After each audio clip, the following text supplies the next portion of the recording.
সালাম আলাইকুম মাননীয় ইমাম। ইসলাম। আমার প্রশ্ন হলো বেনমাজির পিছে নামাজ পড়া জায়েজ কিনা? আমাদের নামাজ পড়া যায় কিনা, সেই ইমামতের যোগ্যতা রাখে কিনা?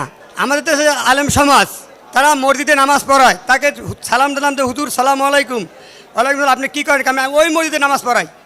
কমিটি যখন তার 5 তারিখে বেতন বন্ধ করে দিয়েছে, ওই মসজিদে তার আর খুঁজতে পাওয়া যায় না। রিক্সাওয়ালা, অটোওয়ালা, ভ্যানার সবার মসজিদে পাওয়া যায়, সেই বেতন দিয়ে নামাজ পড়ায়।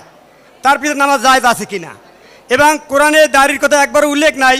দাড়ি ছাড়া লোক নাকি ফাসেক, প্যান্ট পরা লোক নাকি কাফের। কিন্তু তারা মসজিদ কমিটির সকল লোক আছে প্যান্ট পরা দাড়ি ছাড়া, তারা তাদের বেতন নিয়ে নামাজ পড়াচ্ছে। এই ব্যাপারে আপনি কি বলবেন? হ্যাঁ দেখেন, আমি তো আসলে বলতে গেলে অনেক কথা এইগুলা তারা আবিষ্কার করেছে। দাড়ি ছাড়া যে থাকে সে ফাসেক, প্যান্ট পরা কাফের, এই যে কথাগুলা, এগুলা তাদের বানানো শরীয়ত, বানানো বিধিবিধান, এগুলার কোনো ভিত্তি নাই। আমার কথা হচ্ছে আজকে তারা যে ইসলামটাকে দাঁড় করিয়ে দিয়েছে ওটা আল্লাহ রসুলের ইসলাম নয়। কেমনে আমি আপনাকে বলেছি ইসলামটা কি? দাড়ি, টুপি, পাগড়ি, মিলাদ, মেসওয়াক, ঢিলা কুলুক, ডাইন কাতে শোয়া, খাওয়ার আগে নিমক খাওয়া, খাওয়ার পরে মিঠে খাওয়া, এই হচ্ছে ইসলাম। আপনি দেখেন এখানে জিহাদ নাই, এখানে রাষ্ট্র ব্যবস্থা নাই, এখানে কর্মসূচি নাই, এখানে জাতীয় ঐক্য নাই, জাতির কোনো ইমামত নাই। যেখানে আল্লাহ বলেছেন আতিউল্লাহ আতিউর রাসূল আউলিল আমরি মিনকুম, জাতির কোনো ইমামত নাই, জাতি নাই, সোজা কথা। সেখানে দাড়ি, টুপি, পাগড়ি, দাড়ি না রাখলে ফাসেক, শার্ট প্যান্ট টাই পরলে কাফের, এই যে ফতোয়া।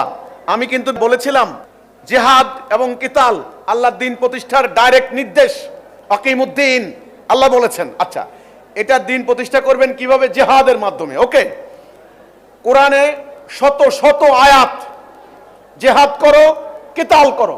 রাসূলুল্লাহর পুরো জীবন জিহাদ, কিতাল। সেই জিহাদ বাদ দিয়েছে। তারাবির নামাজ কোরআনে নাই, কোরআনে নাই, এটা ফরজ নয়। সেই তারাবির নামাজ সারা দুনিয়াতে এটা কায়েম করে দিয়েছে। কাবার সামনে 4 মাইল লম্বা তারাবির নামাজ, মহা খুশি আমরা, অথচ কাবার কয়েক মাইল দূরে মুসলমানদের জবাই করা হচ্ছে।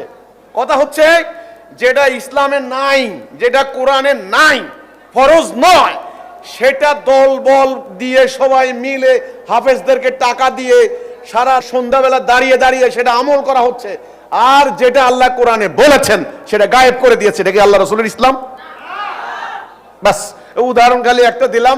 এইভাবে দিতে গেলে হাজার হাজার উদাহরণ আছে, আমার দেওয়ার টাইম নেই। ঠিক আছে, আপনাকে ধন্যবাদ। সালাম আলাইকুম মাননীয় ইমাম। ইসলাম। আমার প্রশ্ন হলো বেনমাজির পিছে নামাজ পড়া জায়েজ কিনা? বেনামাজের আমাদের পিছে নামাজ পড়া যায় কিনা, সেই ইমাম